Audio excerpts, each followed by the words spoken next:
Que Dios les bendiga, queridos hermanos. Soy Eli Gutiérrez y es un gusto, una alegría, una bendición saludarlos a todos en este lunes 8 de noviembre de 2021. Estamos en la serie de devocionales cara a cara, estudiando la vida de Moisés, la salvación de Dios al pueblo de Israel, sacándolos de Egipto. Hoy es el día 28 y el día de hoy el devocional se titula Dios vivo, Dios vivo. La Biblia, mis queridos hermanos, nos habla de Dios. Ese es el propósito de la Biblia, revelarnos quién es Dios. Y una de las cosas, uno de los nombres de Dios es precisamente este: Dios es un Dios vivo. ¿Qué significa eso? Dios es un Dios presente, Dios es un Dios que actúa. Dios no es un Dios lejano, allá en su gloria, acomodado en su trono lejos. Dios no es una fuerza impersonal como la de Star Wars, una especie de fuerza cósmica o universo que hace cosas. No, Dios es un Dios vivo, es un Dios personal que se comunica, que habla contigo, que te tiene paciencia, que te abraza, que te cuida, que te disciplina, que se relaciona contigo. Dios es alguien que escucha y alguien que habla, alguien que atiende a tu necesidad, alguien que presta oído a tu clamor. Dios es un Dios personal, un Dios vivo. Este es el Dios en el que creemos y es un Dios completamente poderoso, totalmente trascendente, más grande que cualquier cosa que existe y a la vez cercano a nosotros. Este es el Dios en el que creemos, el Dios que fue revelado a Moisés en el Éxodo. Y a partir de hoy y por 2 días, me parece, 2 o 3 días, vamos a estar hablando de uno de los asuntos más importantes de la Biblia, que tiene algunos matices complicados de entender, pero es uno de los puntos centrales de toda la Biblia y sin duda quizá el más importante del Antiguo Testamento: la Pascua, la salida, el Éxodo. Finalmente el pueblo va a salir de Egipto después de todas las plagas. Finalmente el pueblo va a salir de Egipto, se va a celebrar la Pascua y bueno, estamos entrando en un momento crucial de la historia de la redención de la humanidad.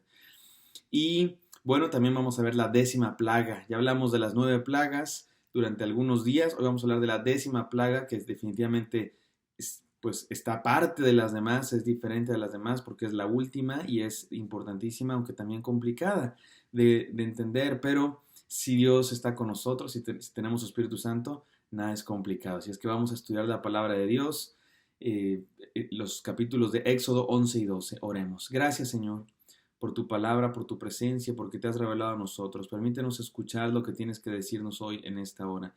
En el nombre de Jesús, amén. Amén. Seguramente todos hemos escuchado hablar de la Pascua, el Éxodo. Mi primer acercamiento extrabíblico, obviamente cuando yo era niño asistí a la iglesia, me contaban las historias de la Biblia, pero mi primer acercamiento extrabíblico a esta historia del Éxodo es en una caricatura que yo veía de niño, que seguramente los que son de mi edad o mayores o algunos menores quizá también recordarán: Rugrats, aventuras en pañales, las ratas de tapete, sería la traducción, ¿verdad? Rugrats. Y Aventuras en Pañales trataba la historia de algunos niños que pues, hacían aventuras, obviamente, bebés en pañales y tenían aventuras. Era una caricatura, según yo, bonita. Y resulta que en uno de los capítulos, el abuelo de Tommy, porque su abuelo es judío, les cuenta la historia del Éxodo y entonces ellos recrean la historia del Éxodo. Me gustaba mucho ese capítulo porque yo decía, oye, eso es lo que me enseñan en la iglesia. Y yo lo veía en las caricaturas, me daba mucha emoción. Lo puede usted ver en los 10 mandamientos de Charlton Heston, o lo podemos ver en la película de dibujos animados El Príncipe de Egipto. Pero vale la pena que estudiemos la Biblia más allá de caricaturas o películas, que estudiemos lo que la palabra de Dios quiere decir. Y no lo vamos a leer aquí, pero les invito a que en sus casas lean el capítulo 11 y el capítulo 12, 11 y 12, como decía Chespirito. 11 y 12 vamos a leer estos dos capítulos de Éxodo el día de hoy, el día de mañana y probablemente un tercer día. Estamos estudiando cuando Dios le dice a Moisés: ve y dile a Faraón que esta va a ser la última plaga, la 10ª plaga. Y dice Dios que va a herir a todos los primogénitos de Egipto. Pero Dios ofrece una salida, Dios ofrece gracia, Dios ofrece una oportunidad de no sufrir esta 10ª plaga. Y Dios manda precisamente lo que va a ser conocida como la celebración de la Pascua. Y comerán un cordero y comerán pan sin levadura y pondrán afuera de su puerta, en el dintel de su puerta, la rociarán pondrán una marca con con sangre precisamente del cordero que van a comer, un cordero de un año, carne blandita y hierbas amargas y pan sin levadura. Y vamos a entender a lo largo de estos dos devocionales qué significa todo eso. Me acuerdo en la caricatura de Rugrats, me acuerdo que estaba Moisés y estaban comiendo y habían puesto la sangre del cordero y llega su amigo, en este caso interpretado por Carlitos, y le dice: oye, qué bueno que estamos juntos, fíjate que había unas manchas rojas afuera de tu puerta, pero ya las borré, no te preocupes. Y ahí tienen que volver a poner la sangre porque era un símbolo de obediencia a Dios. Eso es lo que significa obediencia a Dios. ¿Y de qué nos habla, mis queridos hermanos, esta plaga, la 10ª plaga en la que murieron? Dice que todos los primogénitos de Egipto, no solamente de las familias de seres humanos, sino hasta del ganado. Y después de eso dice que hubo gran clamor en toda la tierra de Egipto al día siguiente, porque el ángel de Dios vino y el heridor, hay quien le llama el ángel de la muerte, se paseó por todo Egipto justo a la medianoche, y en las casas de los israelitas y de todo aquel que había obedecido a la voz de Dios pasó de largo, pero en aquellas casas que no obedecieron la voz de Dios, aquellas casas que tenían el corazón endurecido como el faraón, hubo juicio sobre ellos. Ya hablamos del juicio de Dios, no hay que repetirlo, pero tengan en mente todo lo que dijimos acerca del justo juicio bueno de Dios. Y al día siguiente hubo gran clamor en toda la tierra de Egipto, y finalmente el faraón le dijo a Moisés: ya váyanse. Ya ni siquiera le dijo: bueno, te doy permiso de que vayan los hombres, te doy permiso de que vayan 3 días a adorar. No, como había dicho antes cuando estaba mintiendo, ¿verdad? Ahora les dijo: ya váyanse, váyanse, no los quiero ver aquí. Tal era el dolor del faraón y de toda la tierra de Egipto. Vamos a entender, hermanos, qué significa esto, pero vamos a entenderlo al mismo tiempo que damos las enseñanzas para nuestra vida. ¿Quién es Dios? Esa es la gran pregunta aquí. Es lo que estamos conociendo. No hay nada más importante. Por eso estos devocionales, no sé si les ha parecido, pero han sido muy profundos, mis hermanos. Porque ¿de qué nos sirve? ¿De qué nos sirve tener buenos consejos de superación personal, para ser buenos trabajadores, para tener sanas finanzas, para tener sanas relaciones? Todo eso es importante, por supuesto que sí. Pero ¿sabe cuál es la clave para tener sanas finanzas y sanas relaciones y cualquier otro consejo práctico? ¿Sabes de dónde viene cualquier consejo práctico? ¿Sabes de dónde viene cualquier sabiduría? De conocer a Dios. Ese es el principio de la sabiduría, dice la Biblia: conocer a Dios. Y el Éxodo y toda la historia de Moisés nos revela quién es Dios. Rara vez nos da consejos así como que prácticos para saber cómo perdonar al que nos hizo daño, o para saber qué regalarle a tu esposa en el día del aniversario. Más bien nos habla de quién es Dios, y saber quién es Dios nos ayuda a tener un buen matrimonio y tener buenas relaciones y ser buenos trabajadores. Pero más que nada, mis hermanos, el principio de todo es conocer a Dios. Por eso déjenme decirles 3 cosas de lo que nos dice el Éxodo acerca de Dios. Número 1, Dios defiende a los suyos, por eso descansa. Dios defiende a los suyos, por eso descansa. Tendremos estas 3 enseñanzas que son quién es Dios y cómo debemos responder a esa característica de Dios. Dios defiende a los suyos. En todas las plagas, el pueblo de Israel no era afectado por ellas. Y en esta más claramente es así. Dios le dice al pueblo de Israel: lleven a cabo toda esta celebración. Coman pan sin levadura, hierbas amargas, el cordero de un año, pongan en el dintel de su puerta, rocíen con la sangre de este cordero, y no va a herirles el ángel de Jehová.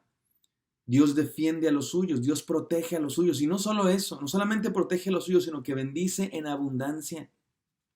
Dice el pasaje, el capítulo 11 y 12, que los egipcios les daban oro y cosas a los israelitas, incluso antes de que pasara el ángel de la muerte. Incluso antes de eso, ya después de todas las plagas, reconocían: Moisés es hombre de Dios, el pueblo de Dios es bendecido por él. Y incluso muchos egipcios reconocieron que Dios es Dios. ¿Se acuerdan que en los anuncios de la Pascua Dios siempre decía: y así les enseñaré a los egipcios quién es Dios? No el faraón, no el sol, no la cantidad de miles de dioses que tienen, sino Jehová Dios, el gran yo soy. Él es Dios.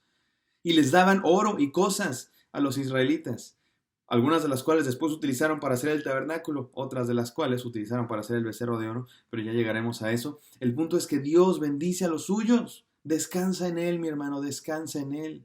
Pero hay que estar del lado de Dios.